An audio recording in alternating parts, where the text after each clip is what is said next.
with boxing too, is that all guys are overpaid. And every time they put on a fight, it's a going out of business sale. Dana White just cut a $15 million check to a boxer who's never held a world title, while his own UFC fighters still make $10,000 to show, and they're finally speaking out.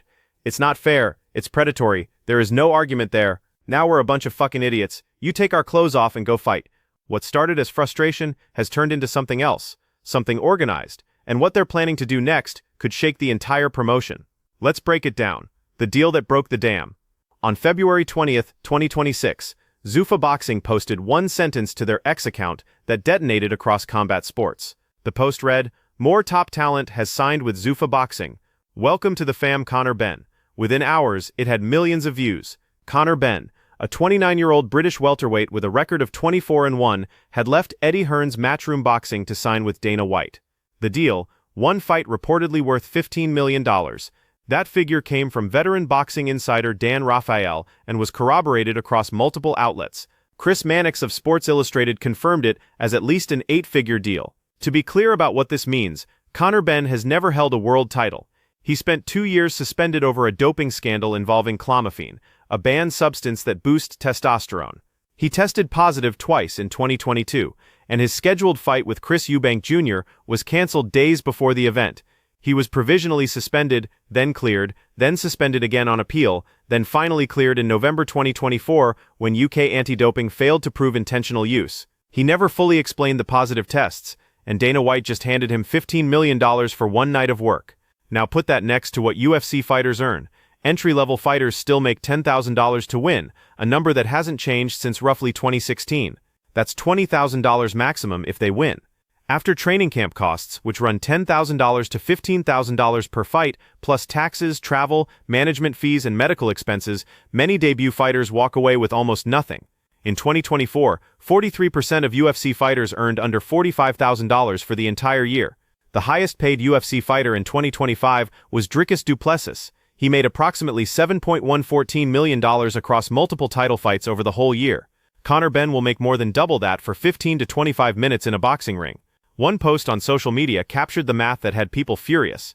It pointed out that Conor Benn's single-fight payday equals what Islam Makhachev, Alex Pereira, and Khamzat Chimaev earned combined over the previous year. All three of those men are UFC champions or title contenders who fight multiple times a year, risk brain damage in a cage, and work under the same corporate umbrella, TKO Group Holdings, that owns both the UFC and Zuffa Boxing. That's the part that stung the most. This wasn't some rival promotion throwing money around.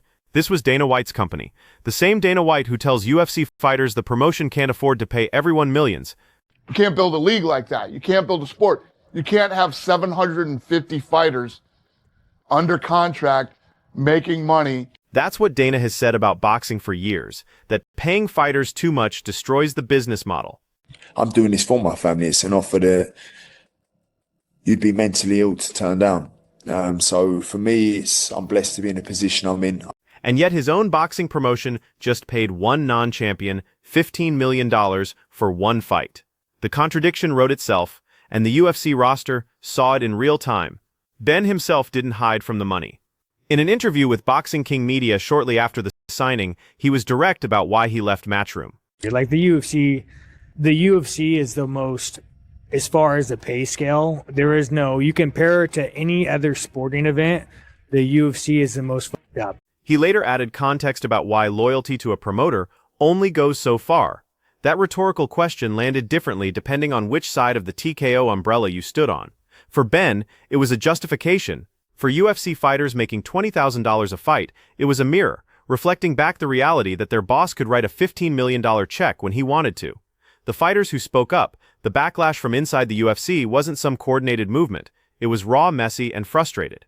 Individual fighters reaching their breaking point at different times for slightly different reasons, but all circling the same fundamental problem. They don't get paid enough, and now there's a $15 million receipt proving it. The loudest voice belonged to Sean Strickland. Strickland is a former UFC middleweight champion, one of the most recognizable names on the active roster. In February 2026, just days before his main event against Anthony Hernandez at UFC Fight Night in Houston, he sat down with Complex for a pre-fight interview. The interviewer asked him a simple question. Was he excited about the new bonuses announced with the Paramount Plus deal? That set the tone for everything that followed. Strickland didn't dance around it. He called the UFC's pay structure exactly what he thought it was. If you compare it to like pay versus athletes versus what they're making, there is no argument there. It is like, it's not fair. It's predatory. That word, predatory. He wasn't speaking metaphorically. He laid it out as a direct comparison to every other professional sport. Well, I would just like it to match any other sporting event. Any other sporting event on how much they're making, we should get paid. This became the headline, and Strickland wasn't done. When asked what a fair system would look like, his answer was straightforward. Like what I'm saying is like, you know, let's say the NFL they give 70% of the profits to I'm making this up. He then pointed to the NFL's revenue-sharing model as a baseline, even acknowledging he was improvising the numbers.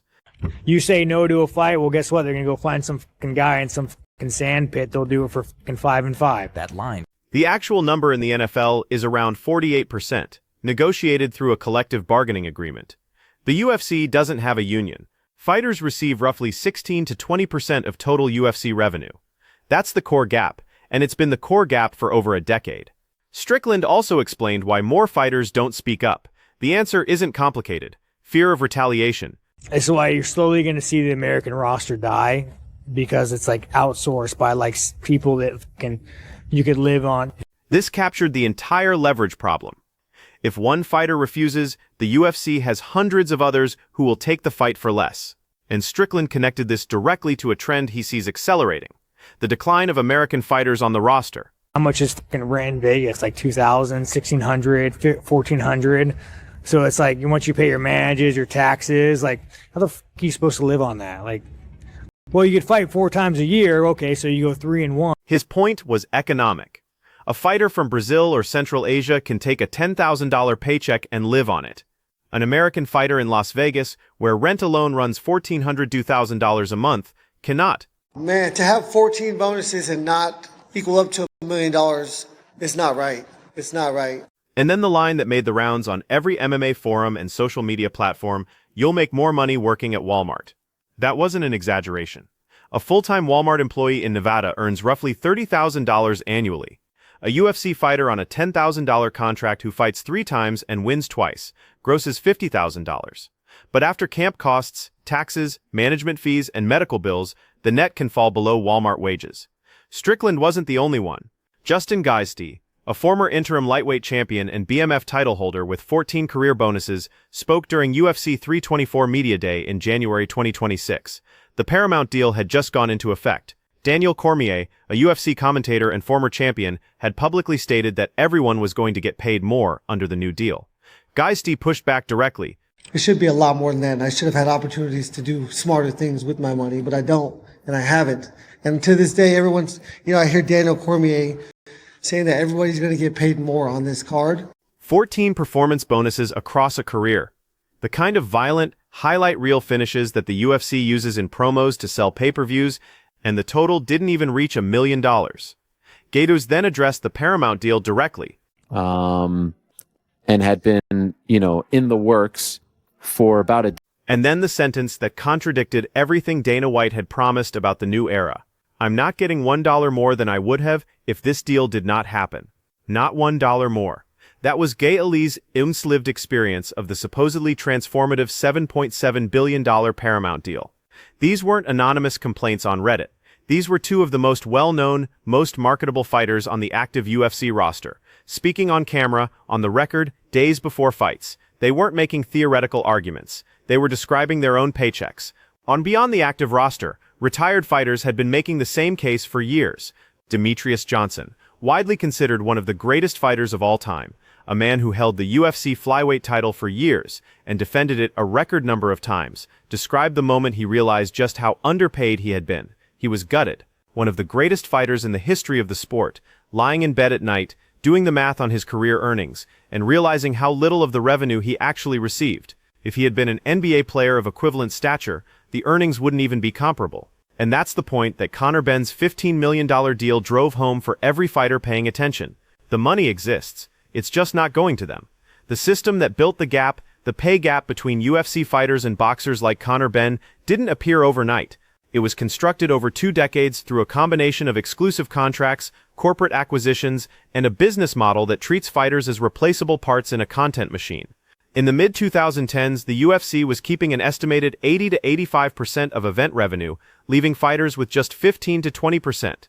In the NFL, the players' share is roughly 48%. In the NBA, it's around 50%. Even in boxing, a sport notorious for shady promoters and opaque finances, top fighters regularly command 50 to 70% of event revenue on major cards. Now, the UFC didn't just pay fighters less, it actively eliminated alternatives. When rival promotions emerged, the UFC bought them and shut them down. Pride FC was acquired in 2007. Strikeforce was absorbed in 2011. Each acquisition removed a competitor from the market and consolidated talent under one roof, reducing the leverage any individual fighter could exert during negotiations. This pattern is exactly what led to the antitrust lawsuit. In December 2014, a class action suit, La versus Zuffa LLC, was filed in federal court in Nevada. Former fighters including Kung Le, Nate Quarry, and John Fitch alleged that the UFC had violated the Sherman Antitrust Act by monopolizing the elite MMA market and systematically suppressing fighter pay. The suit claimed the UFC achieved this through exclusive contracts, coercion, and the deliberate acquisition and shuttering of rival promotions. The case expanded to represent over 1,200 fighters who competed between December 2010 and June 2017. Experts estimated that without the UFC's dominant market position, fighters could have earned 50% more. The potential damages were calculated at between $894 million and $1.6 billion. After a decade of legal battles, the parties settled. A $335 million agreement was initially rejected in 2024, then revised to $375 million and finalized in early 2025. After legal fees, approximately $251 million was distributed. Top earners like Jorge Masvidal received over $1 million. Others received as little as $5,000. Fighter Renato Moicano opted out of his $200,000 share entirely, citing dissatisfaction with the amount relative to UFC profits. When the settlement was announced, Ariel Helwani, the most prominent MMA journalist in the world, reacted live on the MMA Hour. His initial reaction captured the disappointment many felt. We'll learn more, but it does not appear as of now, based on the conversations that I've had, that the business practices of the UFC are going to change as a result. No structural reform. A decade of litigation. And in the end, the fighters got money, but the system didn't change. They pay you whatever they want to pay you. And then the mechanism of control. They let you pretend that you're negotiating while you're not negotiating, because either way, you're still in the contract. No mandatory revenue sharing, no union recognition, just a payout. And the UFC continued operating exactly as before. Meanwhile, efforts to unionize had consistently failed. The Mixed Martial Arts Fighters Association in 2008 went nowhere. The Professional Fighters Association and Mixed Martial Arts Athletes Association both launched in 2016 and both dissolved. Project Spearhead in 2018, led by fighter Leslie Smith, tried to gather enough signatures for NLRB recognition but fell short, partly because UFC contract clauses discouraged collective action. Francis Ngannou, the former UFC heavyweight champion who left the promotion in 2023 rather than accept what he considered an inadequate deal, explained the structural trap on the PBD podcast. The system, he said, is designed so that fighters feel like they're negotiating when they're not. Let's say 40 months contract. By 20 months, they will come to negotiate. A little bit more money if you say yes. Yeah. Then they are giving you a new 40 months. He described the cycle. Fighters sign long contracts, and midway through, the UFC offers a slight raise in exchange for resetting the entire contract clock. You're kind of like broke, you're struggling, and then you're seeing your next fight, okay, 50,000, you have to pay this and pay that and get away with maybe 20,000. So the fighter gets a small bump, the UFC gets another 40 months of control, and by the time the fighter's market value has tripled, they're still locked in at a fraction of what they're worth. It's really hard to turn that down when you're in that position. Yeah. You know, even though you know that that's not your value. And when a new contract offer comes, say $100,000, a fighter who's been living on $20,000 net per fight can't afford to say no. Why do you think the UFC gets so much flack for not paying their fighters? Because I don't tell anybody what they get paid. I don't tell anybody what they get paid, and guess what? Neither do the fighters. That's the system Conor Benn never had to deal with. He got a one-fight deal, a $15 million guarantee, and the freedom to walk away afterward. UFC fighters get locked in for years, paid a fraction of their market value, and punished if they push back. Dana White's own response to questions about fighter pay has been consistent and consistently deflecting. Is there going to be a Zuffa belt where like the winner of the Zuffa belt has a springboard into like Riyadh season? And the answer was blunt. Right, of Exactly course. what will happen. Of course, yeah. Right. There will be a Zuffa belt, and then there will be a ring belt. And yes, I will not recognize any of the other sanctioning bodies. That was his answer. Not a rebuttal of the numbers, not a defense of the revenue split. Just nobody talks about it, so nobody really knows. The fighters know. And as of February 2026, they're watching Dana White write $15 million checks to boxers under the same corporate roof, the Zuffa boxing machine. To fully understand why the Conor Benn deal hit UFC fighters so hard, you need to understand what Zuffa Boxing is building. The regular series launched in January 2026. Zuffa Boxing 01 on January 23rd, headlined by Caleb Walsh, took place at the UFC Apex in Las Vegas. Subsequent cards followed in quick succession. Zuffa Boxing 02 on February 1st, Zuffa Boxing 03 on February 15th, with plans for the promotion's first championship fight at Zuffa Boxing 04 on March 8th. Giopetta versus Brandon Glanton for the inaugural Zuffa Cruiserweight title. White announced his own belt system on camera, making it explicit that he would not recognize the traditional sanctioning bodies. I actually received an email from Conor Benn's lawyer to make me aware of it. That I'm not going to sit here and hang Conor Benn out to dry. But I've got to be honest with you, me personally, pretty devastated. The media infrastructure matched the ambition. Zuffa Boxing secured a landmark 5-year exclusive deal with Paramount, announced in September 2025, valued at $100 million per year. All regular cards stream on Paramount Plus, with select events simulcast on CBS. White planned 12 or more cards in 2026, plus 2 to 3 super fights annually, with a roster target of 200 fighters across multiple divisions. This is where the money for Conor Benn's $15 million comes from. It's Saudi capital, funneled through Sella, combined with Paramount broadcast revenue, deployed by Dana White to poach talent from traditional boxing promoters. The strategy is transparent. Sign affordable young prospects to build long-term stars and supplement them with proven names for immediate credibility and headlines. Benn falls squarely into the second category, a proven pay-per-view draw in the UK market who gives Zuffa instant European credibility. But here's the contradiction that UFC fighters can't ignore. The standard Zuffa boxing contracts, detailed in a 31-page agreement reported on by The Guardian, reveal terms that mirror UFC-style control. Multi-year exclusivity, perpetual likeness rights, Zuffa-designated opponents, arbitration clauses that prevent class action lawsuits, and a revenue share for regular fighters of roughly 17 to 20%.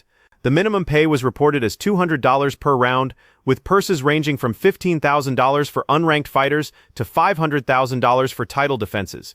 Former featherweight champion Jamel Herring reacted to the rumored pay scale with disbelief, questioning whether any top talent would actually sign those terms. But the point remains, the vast majority of Zuffa boxing fighters aren't getting anything close to $15 million. That kind of money is reserved for the splashy signings designed to build the brand.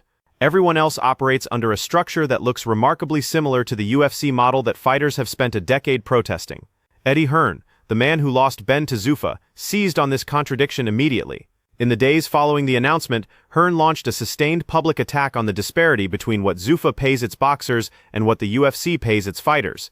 He declared that UFC fighters are getting ripped off and predicted they would feel sick seeing Benn's payday. He warned of consequences for Dana White, arguing that the deal would erode fighter morale across the UFC roster. Hearn also got personal about how the split went down. In his first extended interview after the announcement, he described learning about it via email from Benn's lawyer. And like you know, it's not often you get shocked. And I blame myself. I blame myself because I forgot it was boxing, you know? He blamed himself for trusting loyalty over contracts in a business that rewards neither. He will say, well, it was a big offer, right? But, you know, when I received the email from his lawyer, I texted him and said, I think we should have a call. I think you, for everything I've done for you, I think I deserve a call. And he said no. And he described asking for a phone call, a conversation between two men who had worked together for a decade and being told no. Not because the UFC has the power to cut you. I'm going on strike. Oh, really? You're doing that? Dana White's response to Hearn was characteristically blunt. He branded him a liar in a press conference, mocked him for crying in public, and dismissed the emotional fallout as irrelevant to business. The promoter war between the two men is now fully personal, fully public, and fully tied to the question of fighter compensation, the road ahead. So the question becomes, does any of this actually change anything? The UFC's new Paramount deal, 7 years, $7.7 billion, roughly $1.1 billion per year, roughly doubled what ESPN was paying. Dana White promised the fighters would benefit. The most visible change came on January 24, 2026, when White announced a doubling of post-fight bonuses from $50,000 for Performance of the Night and Fight of the Night awards. He also introduced a brand new $25,000 finish bonus, paid to any fighter who scores a stoppage but doesn't win one of the main awards. The minimum bonus pool per event went from approximately $200,000, with the potential to climb higher on cards with multiple finishes, On the surface, these are meaningful improvements. For a mid-card fighter who earns $50,000 to show and scores a knockout, that extra $25,000 represents a significant bump. White framed the bonus increases as low-hanging fruit, the first and easiest step in a process he said would continue throughout the 7-year deal. The unionization question also remains unresolved. Every previous attempt has failed. Francis Ngannou described this trap perfectly. The fighter who needs the next $50,000 paycheck to cover training debts can't afford to join a strike, and the UFC knows it. But, yeah, no, I mean, again, I'm grateful for the UFC. I'm grateful this exists. I make more money now than I could have ever dreamed of making in any other life path I would choose. I am grateful, but it doesn't change the fact. That's the mechanism. Threaten to strike, and you're released. Your next paycheck disappears. The fighter below you on the rankings takes your spot for $10,000. Now you don't even have that $60,000 anymore. But the Benn deal may have shifted the calculus in a way previous controversies didn't. When the pay gap was abstract, percentages of revenue, comparisons to other sports leagues, arguments about independent contractor status, it was easy for fighters to compartmentalize. When the pay gap is a single social media post showing that Dana White just paid a boxer $15 million while their last paycheck was $20,000, it becomes personal. Social media reactions after the announcement reflected the shift. Fans and fighters both pointed to the hypocrisy of the dual system. One post on X captured the sentiment with brutal simplicity. Talk to Dana and his bosses. Zuffa and Dana just gave Conor Benn a ton of money. Seems they can pay their boxers but not their MMA fighters. Others noted, can't get any of the champions to sign with Zuffa, so signs a mid-level boxer with a little bit of notoriety to try and draw eyes to their product and has to overpay. Happy for Benn on this windfall. Hopefully this finally opens the eyes of UFC fighters to their reality. Whether it actually opens their eyes, and more importantly, whether opening their eyes leads to action, remains the central question. The UFC's model has survived a decade of lawsuits, multiple failed unionization attempts, and the departure of its biggest heavyweight champion.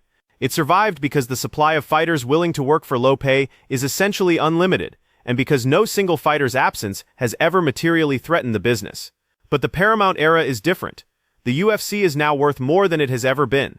The revenue is public, the profit margins are documented, and the contrast with Zuffa boxing makes the inequity impossible to deny. The $7.7 billion Paramount deal means the UFC takes in $1.1 billion per year from U.S. media rights alone, before international deals, gate revenue, sponsorships, and merchandise. If fighters received even 30% of total revenue instead of 16 to 20%, the per-fighter increase would be transformative. Sean Strickland acknowledged the paradox of his own position, grateful for what the UFC has given him, while fully aware that the system is rigged against fighters like him. But that last line is where it all sits. Grateful, but it doesn't change the facts. The facts are $15 million for one boxer and $10,000 to show for a UFC debutante. Both under the same corporate umbrella, both signed off on by the same man. The fighters see it, the fans see it.